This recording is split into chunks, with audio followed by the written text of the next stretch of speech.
नमस्कार साथियों, स्वागत है आपका ओनली यूपीएससी पर। ये है आपकी जियोग्राफी की अगली क्लास। इससे पहले वाली क्लास में हमने बात किया था जो पेटियों का विभाजन किया गया है पूरे पृथ्वी पर, उस पर हमने बात किया था। हमने देखा था जो है विषुवतीय निम्न वायुदाब पेटी को, हमने उपोष्ण उच्च वायुदाब की पेटी को देखा था। इसके अलावा हमने देखा था उपध्रुवीय निम्न वायुदाब की पेटी को, और इसके अलावा हमने देखा था ध्रुवीय उच्च वायुदाब की पेटी को।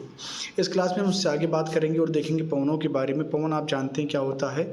जब कोई हवा क्षैतिज रूप से बहती है तो उससे क्या कहा जाता है, विंड कहा जाता है। ये विंड्स भी कई प्रकार की होती हैं, तो हम इस क्लास में विंड्स को ही पढ़ेंगे, ठीक है ना। तो मैं क्लास को स्टार्ट करूँ उससे पहले आपको एक जानकारी दे दूँ कि यूपीएससी 2023 के प्रारंभिक परीक्षा को टारगेट करके हम प्री की तैयारी कर रहे हैं, और इसके अलावा जो यूपी पीसीएस है, बिहार पीसीएस है और राजस्थान पीसीएस है, उसकी भी तैयारी हम कर रहे हैं।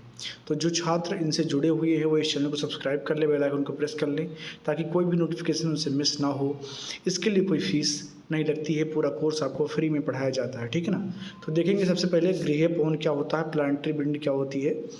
प्राथमिक या गृह पवनें उच्च वायुदाब से निम्न वायुदाब की ओर वर्ष भर प्रवाहित होती हैं। तो सबसे जो इम्पोर्टेंट बात है गृह पवनों की, वो क्या है कि ये पूरे वर्ष एक ही दिशा में जो है बहती हैं।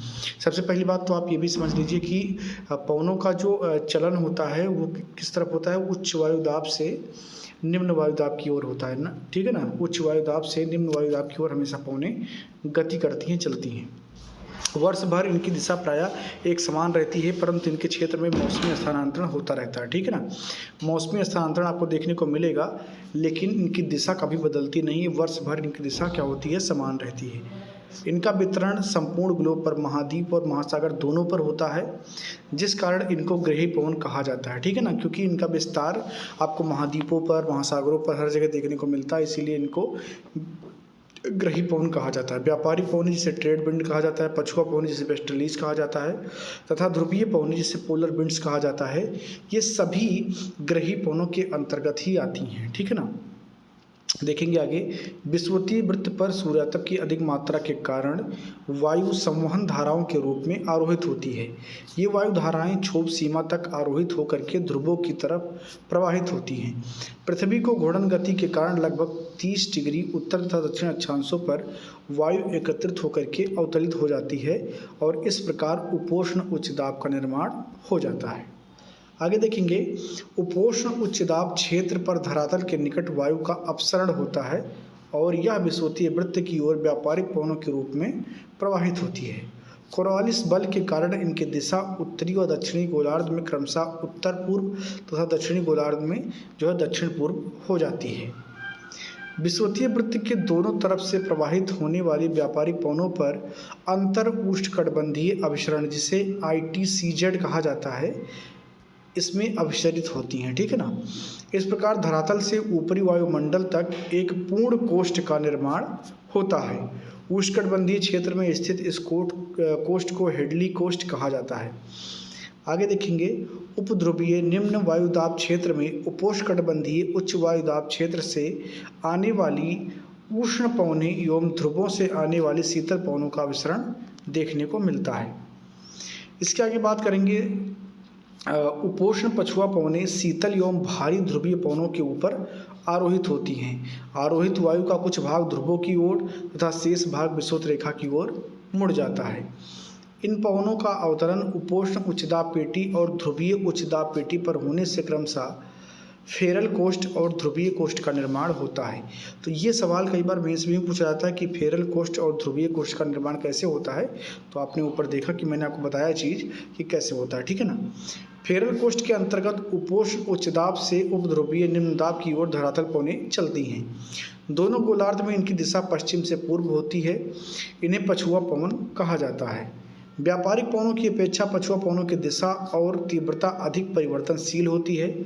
चक्रवातों और प्रतिचक्रवातों के साथ साथ ध्रुवीय वायु राशियों का इस पवनों के साथ में आगमन होता है।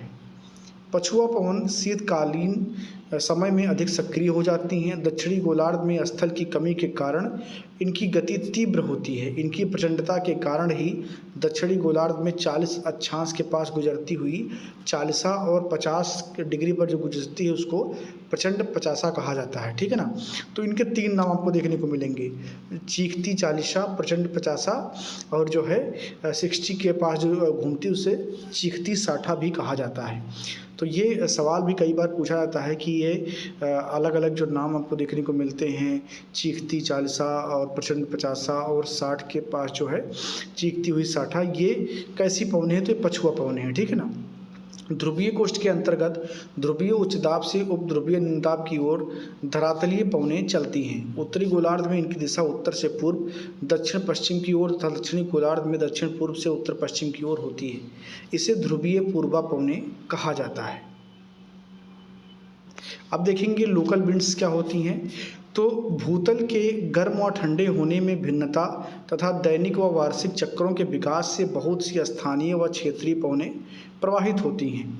इनकी उत्पत्ति पूर्णतया स्थानीय कारकों के द्वारा होती है। तो ये बहुत इंपॉर्टेंट बात है, यहाँ पर आपको ध्यान देना है कि जो स्थानीय पवनें, जो लोकल विंड्स, इनका निर्माण कैसे होता है। तो भूतल के गर्म और ठंडा होने में भिन्नता तथा दैनिक व वार्षिक चक्रों के विकास से बहुत सी स्थानीय व क्षेत्रीय पवनें प्रवाहित होती हैं। इनकी उत्पत्ति पूर्णतया स्थानीय कारकों द्वारा होती है, यानी कि इन पर कोई और कारक जिम्मेदार नहीं होते हैं, इसलिए इन्हें स्थानीय पवन कहा जाता है।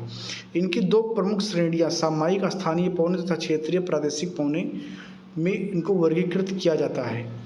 ये स्थानीय पवनें स्थान विशेष के मौसम तथा जलवायु में महत्वपूर्ण भूमिका निभाती हैं। विश्व के अलग अलग भागों में पाई जाने वाली प्रमुख स्थानीय पवनों का संक्षिप्त विवरण निम्नानुसार इसको हम देखेंगे। ठीक है ना। सामयिक स्थानीय पवनें दैनिक स्तर पर वायु दाब एवं तापमान में परिवर्तन के कारण उत्पन्न पवनों को इसके अंतर्गत सम्मिलित किया जाता है। स्थल और सागर समीर, पर्वत एवं घाटी समीर इसके कुछ उदाहरण हैं। ठीक है ना। मानसून पवनें बृहद पैमाने पर भूमंडलीय पवन तंत्र का लघु रूपांतरण होती हैं। तो अब इसमें देखेंगे कि स्थल और सागर समीर क्या होता है, लैंड एंड सी ब्रिज क्या होता है, जो आपको स्थानीय पवन के रूप में देखने को मिलता है। इन मंद वेग वाली स्थानीय पवनों की उत्पत्ति का मुख्य कारण जल तथा स्थल का असमान रूप से गर्म और ठंडा होना है। इन तटीय पवनों की दिशा में दैनिक परिवर्तन होता है। तो ये क्या हैं? ये स्थानीय गुणों के कारण पैदा होती हैं।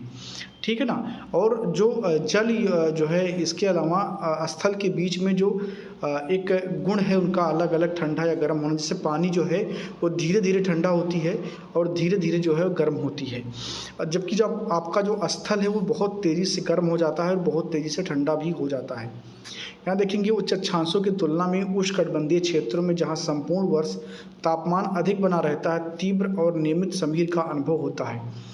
स्थल और सागर समीर का विस्तृत विवरण नीचे तालिका में आपको देखने को मिलेगा। पर्वत एवं घाटी समीर को हम देखते हैं। स्थानीय पवनों का एक अन्य प्रकार पर्वत एवं घाटी समीर भी है। इसमें दैनिक परिवर्तन होता है। दिन के समय पर्वतीय ढाल अधिक तापमान के कारण घाटियों से अधिक गर्म हो जाते हैं, इसलिए ढाल पर घाटियों के निचले भाग की अपेक्षा निम्न वायुदाब हो जाता है। ठीक है ना। वायु ढाल के सहारे ऊपर उठती है और इस स्थान को भरने के लिए घाटी से पवनों की ढाल प्रवाहित होती है। इन पवनों को घाटी समीर कहा जाता है या एनाबेटिक पवन भी कहा जाता है। अब यहाँ पर एक चीज़ मैं बता दूँ कि जो रेस्टोरेंट वगैरह बनाए जाते हैं वो हमेशा ढाल पर इसीलिए बनाए जाते हैं, पहाड़ों की जो ढाल होती हैं उन पर इसीलिए बनाए जाते हैं, क्योंकि दिन में क्या होता है कि जो टेम्परेचर हाई होकर के वायु ऊपर उठती तो नीचे की ठंडी वायु यहाँ पर आती है, यहाँ पर अच्छा एक महसूस कराती है।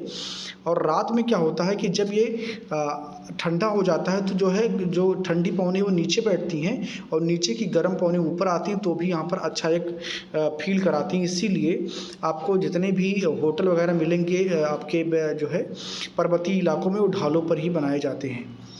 घाटी समीर कभी कभी पर्वतीय चोटी के पास कपासी मेघ का निर्माण करती हैं तथा वहाँ पर पर्वतीय वर्षा भी देखने को मिलता है। रात्रि के समय पर्वतीय ढाल ठंडे हो जाते हैं और सघन पवनें घाटी में नीचे की ओर उतरती हैं, जिन्हें पर्वतीय समीर कहा जाता है, माउंटेन ब्रिज कहा जाता है। उच्च ढालों से घाटी में बहने वाली इन ठंडी पवनों को आरोही या केटाबेटिक पवन भी कहते हैं। दिन के समय पर्वतीय ढालों पर वायु गर्म हो जाती है तथा घाटी समीर के रूप में ऊपर की ओर प्रवाहित होती है। रात्रि के समय पर्वत के ढालों के ऊपर वायु तेजी से ठंडी हो जाती है तथा नीचे स्थित गर्म घाटी की तरफ पर्वत समीर के रूप में ये प्रवाहित होती है। अब देखते हैं मानसूनी पवन क्या होता है। मानसूनी पवन तंत्र की प्रमुख विशेषता मौसम के अनुसार पवन की दिशा में परिवर्तन है। परंपरागत ढंग से मानसूनी पवनों की व्याख्या एक बड़े पैमाने पर स्थल समीर और समुद्र समीर के रूप में ही होती है।